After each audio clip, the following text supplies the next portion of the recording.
ஞானகுரு கொடுக்கக்கூடிய இந்த உபதேசம் நமக்கு முன் சுழன்று கொண்டிருக்கும் ஆன்மாவை பற்றியதாகும். நம் ஆன்மாவில் இருக்கும் வட்டங்களை பற்றி இதிலே சில விளக்க உரைகளை கொடுக்கின்றார்கள். அதை பற்றி நாம் தெளிவாக தெரிந்து கொள்வதற்கு சில தாவர இனங்களை பற்றிய உணர்வுகளையும் கொடுக்கின்றார்கள். உதாரணமாக, ஒரு வேப்ப மரத்தினுடைய கசப்பான அந்த மனம் அதிகரித்து விட்டால், அதன் அருகிலே ரோஜா செடியினுடைய மனம் அந்த அலைகள் குறைவாக இருந்தால், வேப்ப மரத்தினுடைய கசப்பு ரோஜா செடியினுடைய துவர்ப்பின் மனத்தை விரட்டி கொண்டு போகும். இதுவே ரோஜா செடியின் மனம் அதிகரித்து வேப்ப மரத்தினுடைய கசப்பு குறைவாக இருந்தால், ரோஜா செடியின் துவர்ப்பின் மனம் வேப்ப மரத்தின் கசப்பின் மனத்தை துரத்தி கொண்டு போகும். ஏனால் ரோஜாவுடைய மனம் வலு கூடிவிடுகிறது.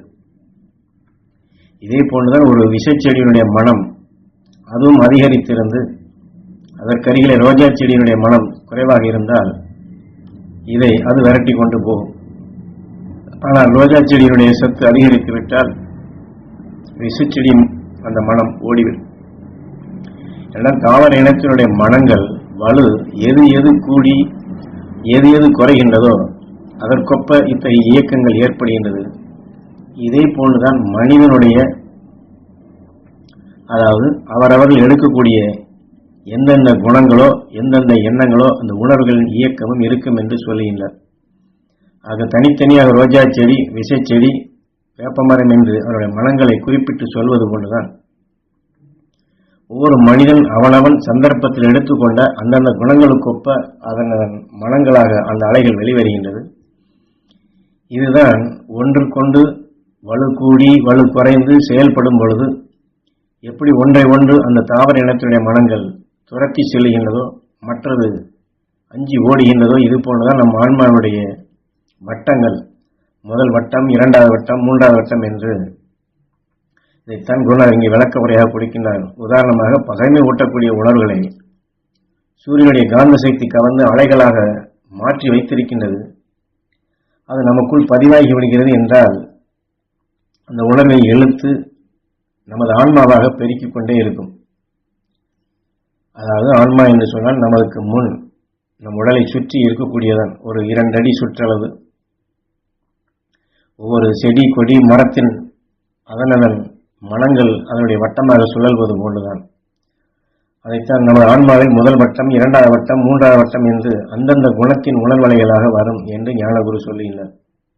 உதாரணமாக, முதல் வட்டம் நல்லதாக இருக்கின்றது, இரண்டாவது வட்டம் வேதனை ஒரு கசப்பான உணர்வாக இருக்கின்றது, மூன்றாவது வட்டம் வெறுப்பான உணர்வாக இருக்கிறது என்று வைத்துக் கொள்ளும். இப்போது வேதனை, கோபம் என்று அதுதான் முன்னாடி வருகின்றது. இதையெல்லாம் கடந்துதான் நல்ல உணர்வு வர வேண்டும்.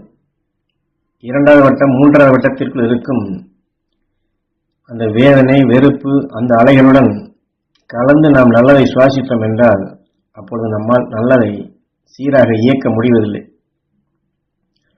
எப்படி பல பொருள்களை சேர்த்து ஒரு சுவைகளை உருவாக்குகின்றமோ இது போன்றுதான் நாம் எடுத்துக்கொண்ட நல்ல குணங்களுக்குள் வெறுப்பு, வேதனை, கசப்பு இது போன்ற எத்தனையோ மனங்கள் கலக்கப்படும் போது அந்த கலவைக்கு தகுந்த மாதிரி தான் நாம் பேசத் தொடங்குவோம். அந்த வெறுப்பு வேதனையும் கலந்து விட்டால் அடுத்து யாரிடம் பேசினாலும் எண்ணத்தை சொல்லி யாருக்கு நல்லதை செய்து என்னங்க பலன் என்ற இந்த உணர்வு முன்னாடி வந்துவிடும். நல்ல குணங்கள் இருக்கின்றது, பதிந்திருந்தாலும் ஆன்மாவிலிருந்து இழுத்து சுவாசிக்கும் பொழுது இந்த இரண்டாவது வட்டம், மூன்றாவது வட்டம் வேதனை, வெறுப்பு என்று சொல்லியிருந்தமே அவையுடன் கலந்து இந்த நல்ல உணர்வு கலந்து வரும் பொழுது இந்த உணர்வின் இயக்கங்கள் மாறிவிடுகின்றன. ஏனால் நாம் ஆன்மாவில் இருக்கும் உணர்வலைகளில் ஒரு அடி வித்தியாசத்தில் இப்படி கலந்து மாறி மாறி வந்து கொண்டே இருக்கும். இப்படிப்பட்ட உணர்வுகள் கலந்து அந்த குணங்கள் வரும் பொழுது, அதை கடந்து வரும் பொழுது அதுதான் இயக்க சக்தியாக வருகின்றது. சூரியன் பல விஷத்தன்மையான உணர்வுகள் எடுக்கின்றது. அதையெல்லாம் தன்னுடைய முகப்பிலே பாதரசத்தால் மோதி ஒளியாக மாறுகின்றது, காந்த புலனாக மாற்றுகின்றது. சூரியன் அல்ட்ரா வயலட் என்ற நஞ்சை இதை வைத்துத்தான் பிரிக்கின்றது. ஆனாலும் சூரியனிலிருந்து வெளிவரக்கூடிய வெப்ப காந்தங்கள் அல்ட்ரா வயலட் என்ற நஞ்சுக்குள் புகுந்துதான், ஏன்னா அதை பிரிக்கின்றது, ஆனால் அதனுடைய வெப்ப காந்தங்கள் அதற்குள் புகுந்துதான் வெளிவருகின்றது. அதில் உணர்வின் சக்தி எதுவோ அந்த மனத்தை, அது எந்த மனத்தை இது தாங்கியதோ அந்த உணர்வின் கொண்டுதான், அந்த குணம் கொண்டுதான் அது இயக்கும். இதை போலதான் நாம் உயர்ந்த குணங்கள் கொண்டு உள்ளுக்குள் நாம் நமக்குள் வளர்த்து வைத்திருந்தாலும் வேதனை, வெறுப்பு, கோபம் இது போன்ற குணங்களை எடுத்தால் இது முன்னாடி வந்து விடுகின்றது. அடுத்து நாம் நல்லதை எண்ணி வந்தாலும் ஆன்மாவிலே பட்டு அதனுடன் கலந்து அதனுடன் சேர்ந்துதான் வரும். இது உள்ளே நுழைந்து நமக்குள் எண்ணங்களாக வருவதற்கு முன்னாடி நல்ல குணங்கள் கார குணமாகவே வரும். அதுபோன்ற சந்தர்ப்பத்தில் யாராவது நமக்கு ஒரு நல்லவர்கள் வந்து கொஞ்சம் இனிமையாக நல்ல விஷயங்களை சொன்னால் போதும், இன்றைக்கு என்று இவர் வந்து நல்லது செய்ய வந்து விட்டாராகும், எந்த எண்ணத்தோட வந்திருப்பார் யாருக்கு தெரியும் என்று அவரை பற்றி அந்த நேரத்தில் அந்த குறையான எண்ணம் தான் வரும். இதெல்லாம் நான் பார்க்கலாம் அவருடைய சந்தர்ப்பங்கள்.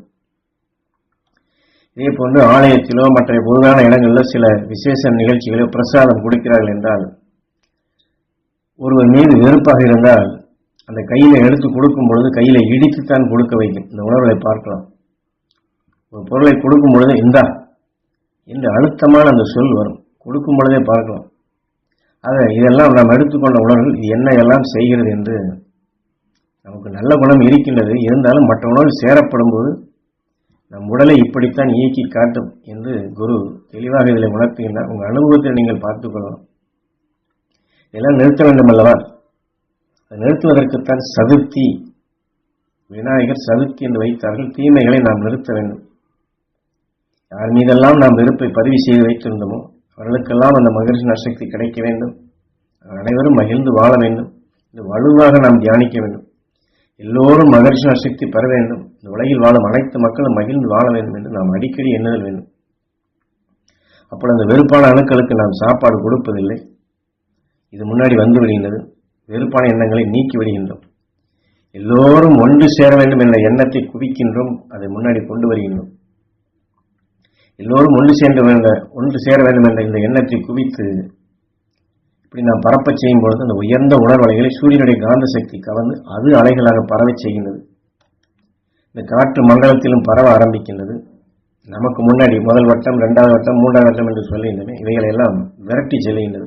முதல்ல சொன்னது போல எதனுடைய மனம் வலு அதிகமோ வலு குறைந்தது அது விரட்டி செல்கின்றது. இதுபோன்று எல்லோரும் மகிழ்ச்சி நற்சக்தி பெற வேண்டும், எல்லோரும் மகிழ்ச்சி நல்வட்டத்தில் வாழ வேண்டும், எல்லோரும் மெய்ஞானிகளாக வாழ வேண்டும், எல்லோரும் இன்புற்று இருக்க வேண்டும், எல்லோரும் தெளிந்த நிலை பெற வேண்டும் என்று இந்த உணர்வுகளை நம் ஆன்மாவிலே பெருக்க பெருக்க பெருக்க நம் ஆன்மா தூய்மை அடைகின்றது.